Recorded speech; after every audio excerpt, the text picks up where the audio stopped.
This is the Uncommon Mama podcast, where we explore the raw, beautiful truth of raising extraordinary children while refusing to disappear. I'm Cheniece Patrick, and each episode, we're having honest conversations about identity, joy, and finding ourselves in the space between therapy appointments and midnight worries.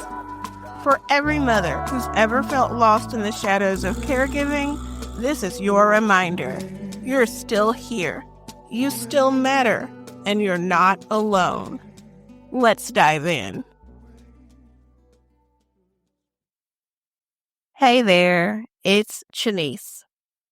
I'm sitting here in my husband's office, his workspace, yet again because this is the quietest spot in the house right now.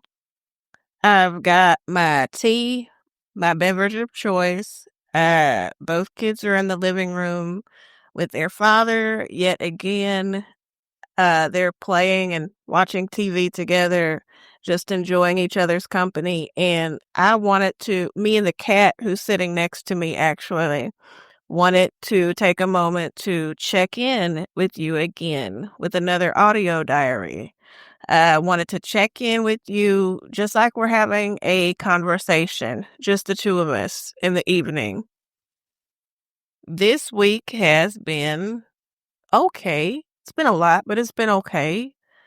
Caleb has come down with a little cold.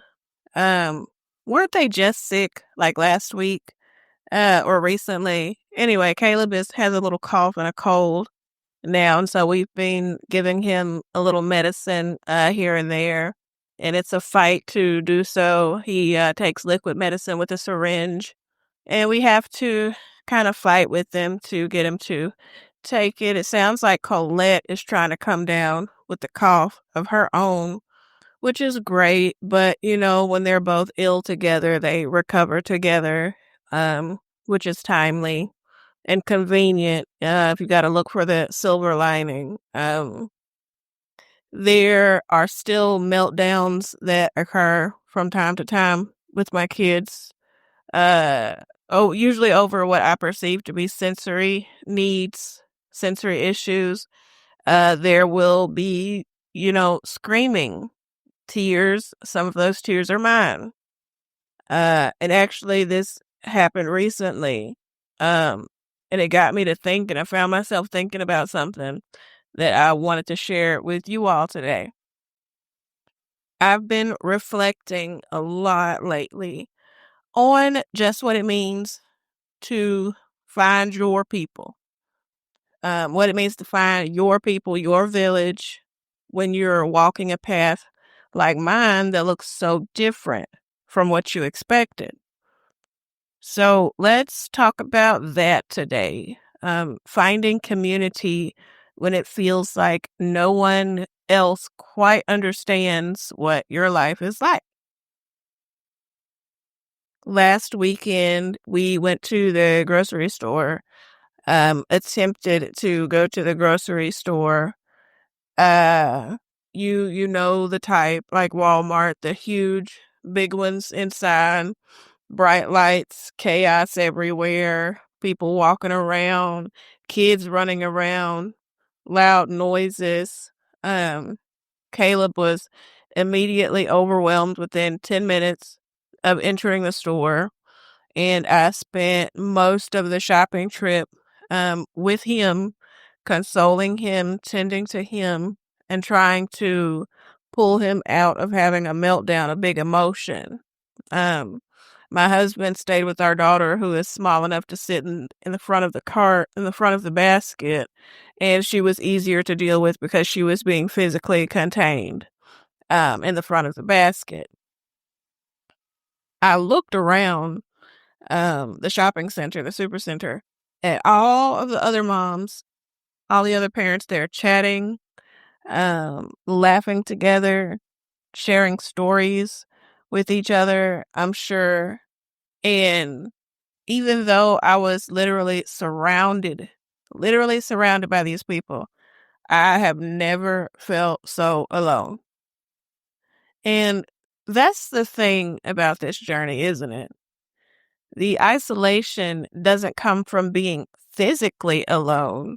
It comes from being in spaces where the conversation doesn't include your reality. We're saying, my son had a 3-hour meltdown because we ran out of his specific brand of juice, or we couldn't find his particular style of sippy cup. Gets you those looks, the pity, the judgment, the awkward silence, followed by, have you tried discipline? I remember when Caleb was first diagnosed and how quickly certain relationships, friendships just kind of faded off. Not because they faded off, not because anybody was intentionally being cruel or distant, but because our lives diverged so dramatically. Playdates became complicated. Invitations dwindled because, let's be honest, it was just easier not to include the kid who might have a meltdown at any moment and his mom who always looked exhausted. I grieved those friendships, those relationships. Um, I still do grieve them sometimes. There are days when I scroll through Facebook or other social media and I see my my relations, my old friends' as picture perfect family outings, and my that knot forms in my stomach. And that knot is part envy, part sadness, part of it's frustration. That something so simple for other people became so complicated for me. I've tried the typical routes to find community. I joined local mom groups online.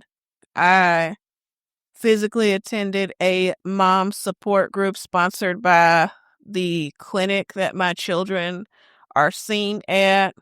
I was even looking at uh, one inclusive play group that was advertised as being inclusive, um, and being sensory friendly, but somehow I always ended up being overwhelmed and never got to try that one out.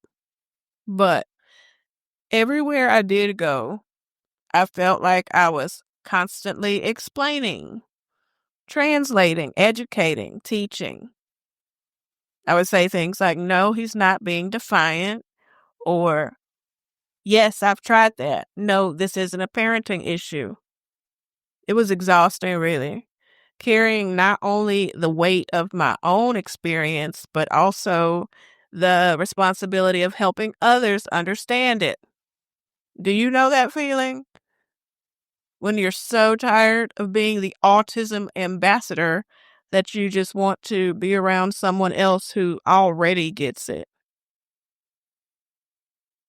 I remember the first time I met another autism mom online, on Substack, actually. We barely said anything to each other, but every word was meaningful. Just exchanging emojis, even, nonverbal communication. It was so meaningful.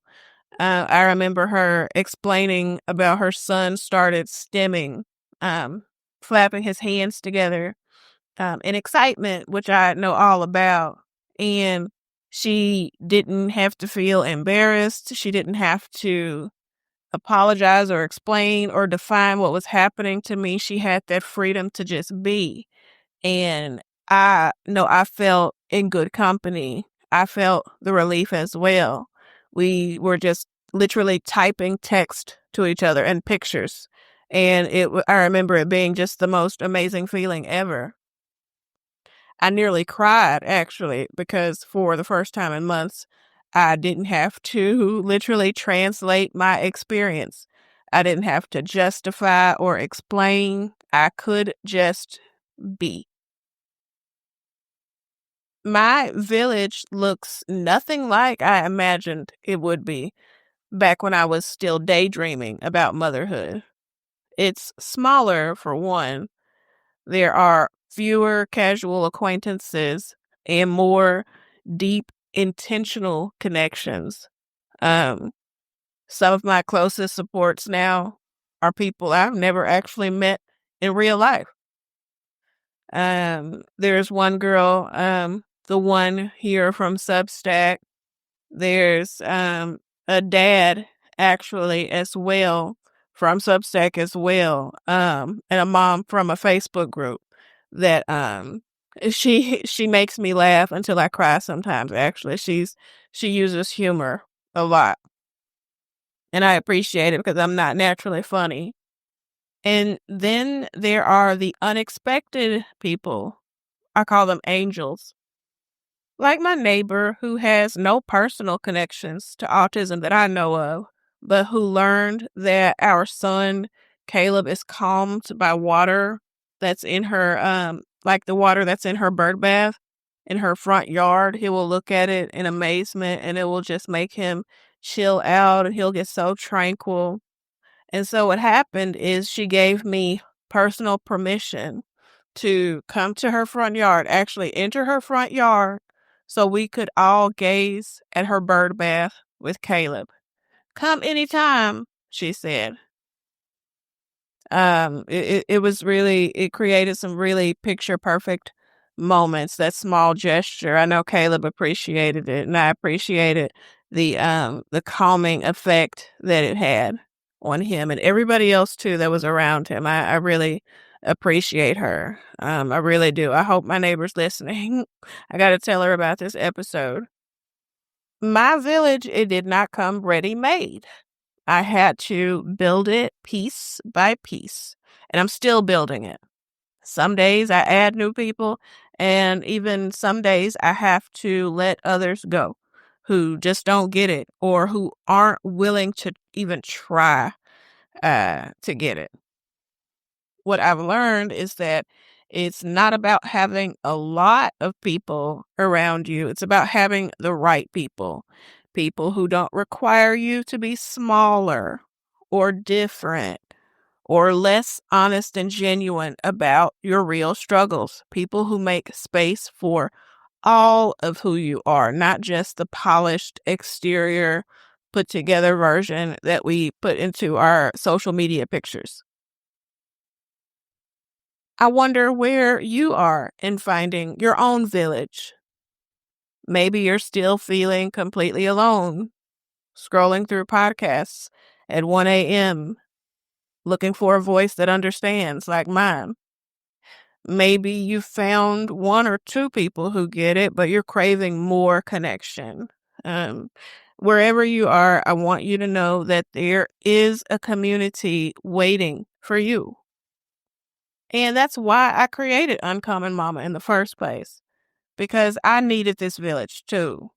I needed a space where I could talk about the hard things and the beautiful things, the grief and the joy that coexist, the defeats when they happen, and the little tiny victories that only another autism parent will recognize as the huge win that they are. You deserve to be fully seen in your experience, both the challenges and the incredible strength that it takes to navigate them every day. Your journey matters. Your feelings are valid. I always say that. Your feelings are always all valid. And you're not alone in them, even on the days when it feels like you're the only one who understands what you're going through. I know next month I will be sharing some of my thoughts on emotional resilience. You might have seen it up already on the monthly themes page at the Uncommon Mama publication site. I'll be sharing some thoughts and resources, tools, hopefully some content about not losing ourselves in the process of advocating for our kids and being their cheerleaders, because that's another balancing act we're all figuring out daily, all the time. And so next month will be all about building emotional resilience. And until then, until next month or until next time whenever I decide to submit another audio diary. Be gentle with yourself. You are doing so much better than you think. This is Cheniece from the Uncommon Mama podcast, signing off from my husband's office, his workspace. How about the same time next month, huh? Thank you for sharing this space with me today. If something resonated, I'd love to hear from you in our community at uncommonmama.com. Remember, your dreams didn't end when your caregiving journey began. You're allowed to take up space, feel everything, and find your way back to yourself, one honest moment at a time. Until next time, this is Cheniece Patrick, reminding you that you're still in there, beneath all the layers of motherhood. If you'd like to support this show and join our community, visit uncommonmama.com.